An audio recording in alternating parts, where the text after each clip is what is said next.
दोस्तों, मैं आज आपसे बात करूंगा उस बीमारी के बारे में जो आज का बर्निंग टॉपिक सारी दुनिया में बना हुआ है। मेरा भाव कोरोना वायरस से है।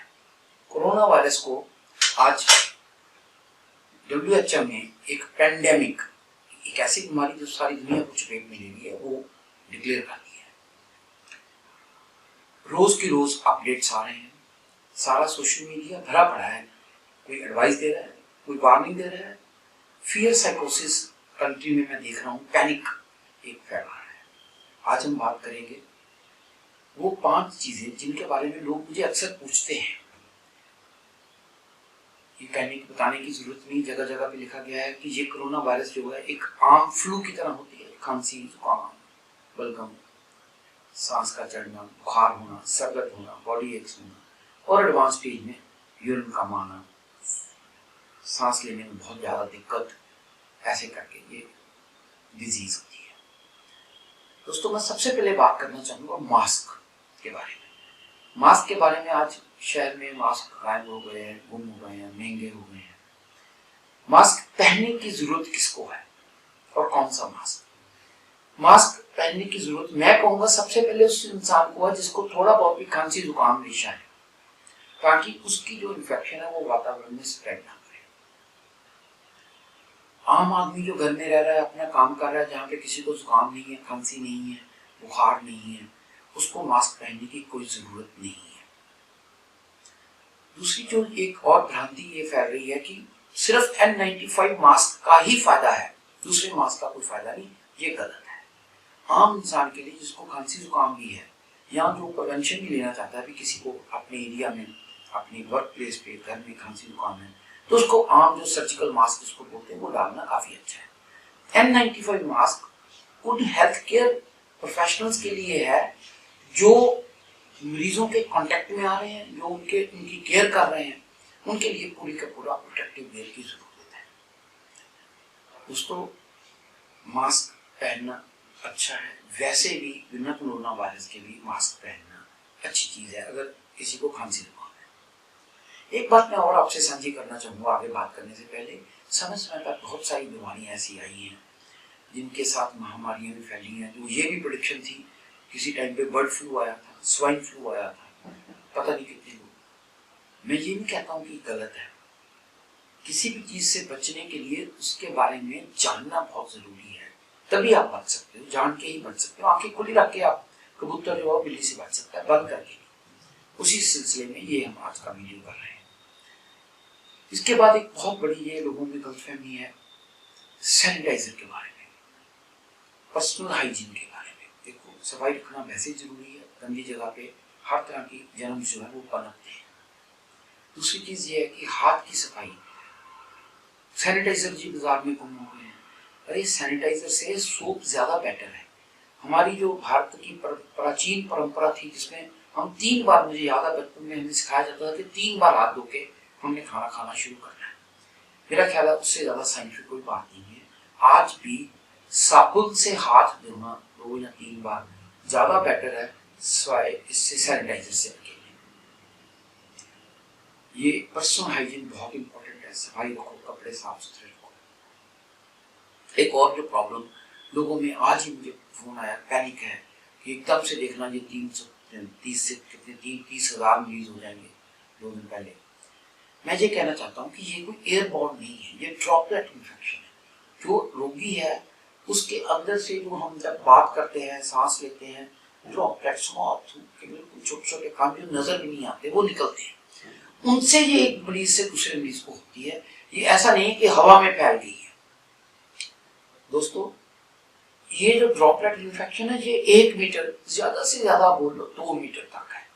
तो हमें यही करना है कि जिसको अगर इन्फेक्शन है, कोई भी गला खराब है, उसके पास ज्यादा नहीं बैठना, ज्यादा नहीं जाना। मास्क वो डाल के रखे, मास्क हमने डाल के जाना है ताकि ड्रॉपलेट इन्फेक्शन ना हो। ऐसा पैनिक वाली मेरे को नहीं लग रही कोई सिचुएशन है। हाँ, जरूरी है। हिंदुस्तान बहुत बड़ा मुल्क है, बहुत ज्यादा पॉपुलेशन है, बहुत भीड़ है, लोग बहुत क्लोज घरों में, छोटे घरों में कितने कितने लोग रहते हैं। जगह जगह पे लोग बहुत ज्यादा हैं।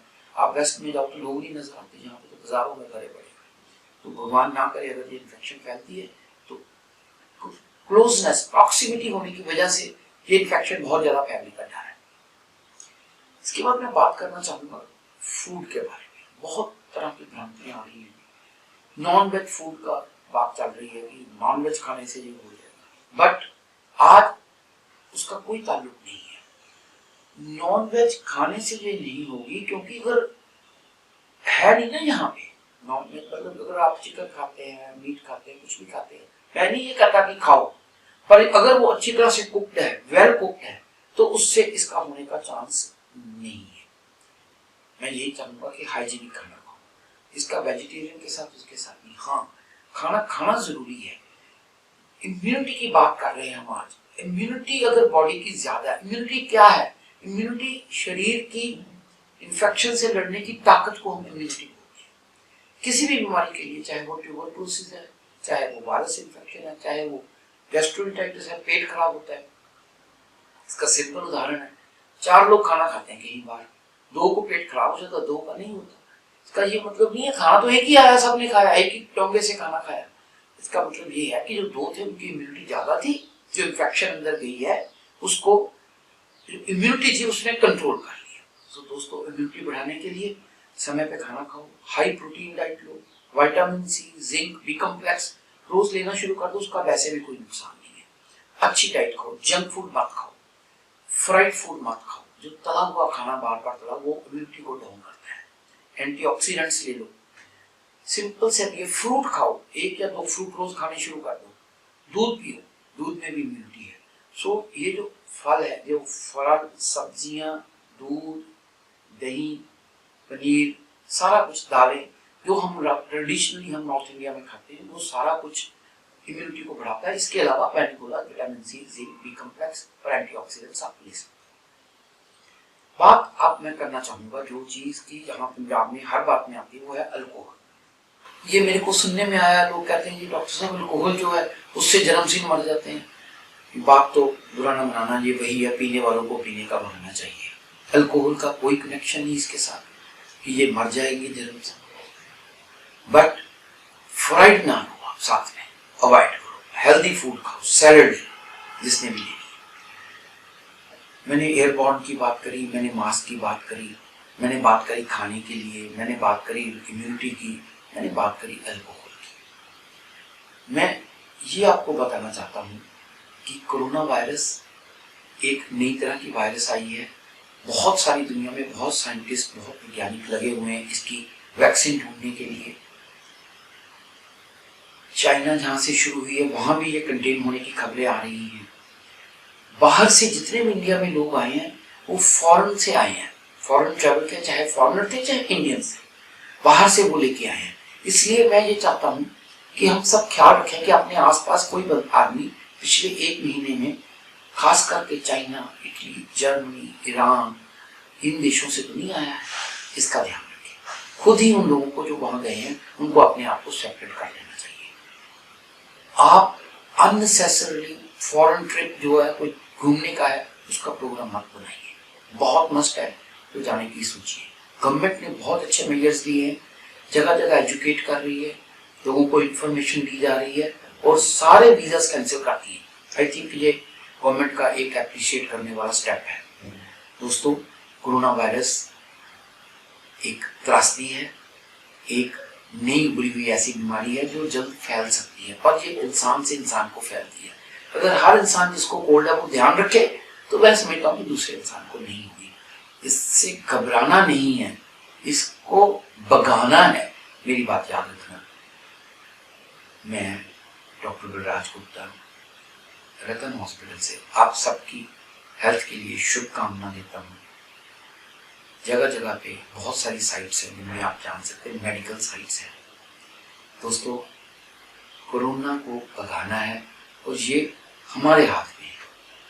शुभकामनाओं से नमस्कार।